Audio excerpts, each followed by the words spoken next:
If you are completely tired of cheap jump scares, predictable plot twists, generic ghost designs, and lazy studio writing, and if you want to understand how a film can brilliantly weaponize maternal love against the audience, then you are in the right place. Smash that subscribe button, leave a like on this video, and let's dissect the complex anatomy of this living, psychological nightmare together. To truly understand why this movie functions so perfectly as an emotional and psychological thesis, we first need to look closely at its narrative foundation and how it sets up its characters. The initial premise feels deceptively familiar to longtime fans of the horror genre. We follow a normal, upper-middle-class urban family from the bustling city of Jakarta. The family consists of Alia, her pragmatic husband Raka, and their young, curious daughter Yasmin.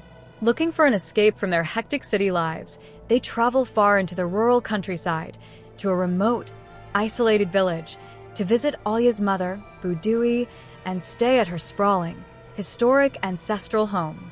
However, director Dian Sunu Prastowo wastes absolutely no time subverting our expectations of a standard, slow-burning haunted house film.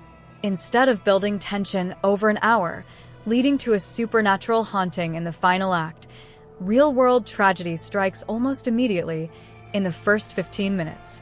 While the adults are distracted inside the house, unpacking bags and discussing family matters, Yasmin wanders off alone into the dense wilderness. She explores a nearby swollen riverbank, loses her footing, and tragically drowns in a freak accident. By the time Alia and Raka realize she is missing and rush outside into the pouring rain, it is already too late. They pull her lifeless body from the water, and the immediate, raw trauma tears their family dynamic apart instantly. This is the precise moment where the film expertly isolates its characters, both emotionally and physically, from the safety of modern civilization. A massive, violent tropical storm hits the region, triggering severe flash floods and massive mudslides that completely cut off the village from the outside world.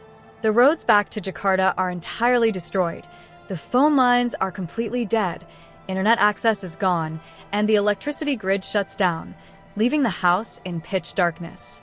This means the family cannot transport Yasmin's body back to the city, nor can any emergency services or funeral directors reach them. Trapped by these terrible environmental circumstances and drowning in immediate, agonizing trauma, Raka is forced to make an executive, desperate decision. They cannot keep their daughter's deteriorating body inside the home, so he decides they must temporarily bury Yasmin right there, in the backyard of the grandmother's estate, until the storm clears and help arrives. As they prepare the ground, they are strictly warned by a local villager named Basri, who knows the dark history of the region. Basri warns them that the soil on this property is heavily stained with ancient black magic from generations ago. In this specific village, the ground acts as a dark, unholy mirror. Whatever you plant in it returns to life, but its soul is completely twisted, corrupted, and possessed by malicious, demonic entities. Driven by overwhelming desperation, profound grief, and a lack of options, the family dismisses his warnings as rural superstition and buries the child under the heavy downpour. Naturally, the ancient curse triggers as the night grows darker and the storm intensifies. Sitting in the candlelit house, Alia begins hearing Yasmin's voice, clearly calling out to her from the darkness of the backyard, crying that she is cold and needs her mother. Driven by pure maternal instinct and an inability to accept reality, Alia rushes outside into the mud and begins digging frantically with her bare hands. To her shock, she finds an empty grave, and shortly after returning inside, a pale, soaking wet, ice-cold version of her daughter walks right through the front door. This brings us to the ultimate core conflict of the entire film, a heartbroken mother who is completely willing to accept a literal monster into her home and protect it from the world, simply because it bears the face of the child she wasn't ready to lose. Now, let's analyze the true genius of this film's screenwriting and thematic depth. This movie is not actually about a zombie child or a standard monster hunting victims in a house. It is a profound, metaphorical exploration of the real world, psychological stages of grief, specifically focusing on the destructive power of denial and bargaining.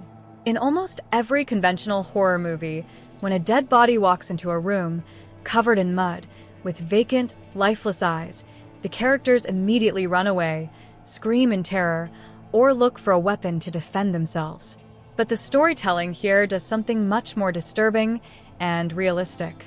It uses a mother's protective, unconditional instinct as the antagonist's ultimate shield against danger. Alia knows, deep down in her subconscious soul, that this entity is not her real daughter. She clearly observes the ice-cold skin, the absence of a heartbeat, the strange smell of wet earth, and the rigid, unnatural, insect-like movements of the body. However, her immense emotional trauma forces her into a state of total, unyielding delusion. She chooses to believe the lie because the truth is too painful to bear. This psychological blindness creates an incredible, high-tension dynamic inside the dark household. The horror doesn't just come from the supernatural creature itself. It comes from the tragic, violent division of the family unit. Raka represents reality, logic, and acceptance. He sees the danger, recognizes the physical rot, and desperately wants to protect what is left of his family from this malevolent entity. Alia, on the other hand, represents pure emotional delusion and bargaining. She actively fights her husband, hides information, and lies to protect the entity, treating it like a normal, living child who just needs comfort. The film brilliantly turns a mother's greatest virtue, her unconditional, fierce love, into her ultimate vulnerability and weakness. The demonic entity doesn't even need to use supernatural powers to tear this family apart. It simply uses their own emotional trauma as a psychological weapon, forcing them to destroy each other from the inside out, while it watches from the shadows. From a filmmaking, directorial, and technical perspective, this project stands out as a prime example of how modern Indonesian cinema is elevating the folk horror subgenre on a global, prestigious scale. For many years, regional horror films relied heavily on cheap, predictable jump scares, loud sound effects, flashy digital visual effects, and repetitive ghost designs to startle the audience. However, Pangailan Dari Kubur rejects those lazy techniques, utilizing intense, slow-burning atmosphere and environmental storytelling to build an unbearable sense of dread. Look at how the interior space is framed by the director of photography. The house feels incredibly suffocating and claustrophobic. The camera uses tight, uncomfortable angles and heavy, natural shadows that make the physical walls feel like they are closing in on the characters. The endless, booming rain outside isn't just a simple weather effect to look cinematic. It functions as an auditory blanket that completely traps the audience in the same helpless, isolated headspace as the family. Every creak of the old wooden floorboards, every flicker of the candle, and every quiet whisper in the dark is amplified perfectly, making the viewer feel like they are trapped inside that cursed house along with them, unable to escape the oncoming doom. We absolutely have to talk about the acting performances, which feature a phenomenal main cast that grounds this supernatural, bizarre premise in deep, emotional reality.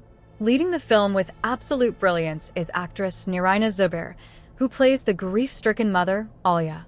To make a high-concept movie like this work, the audience has to completely believe and understand the mother's delusion rather than finding it annoying. Niraina Zubir portrays Alia not as a foolish, weak horror cliché, but as a deeply wounded, broken soul whose mind has snapped from pain. You feel her maternal agony so intensely through the screen that, as a viewer, you actually start to sympathize with her dangerous, insane decisions. Supporting her with equal strength is actor Nuji, who plays the practical, exhausted, and desperate father, Raka. Nuji brings a grounded, weary, and deeply human energy to the role. He perfectly captures the complex agony of a man who is trying to mourn the sudden death of his daughter, while simultaneously trying to save his wife from her own dangerous, supernatural hallucinations.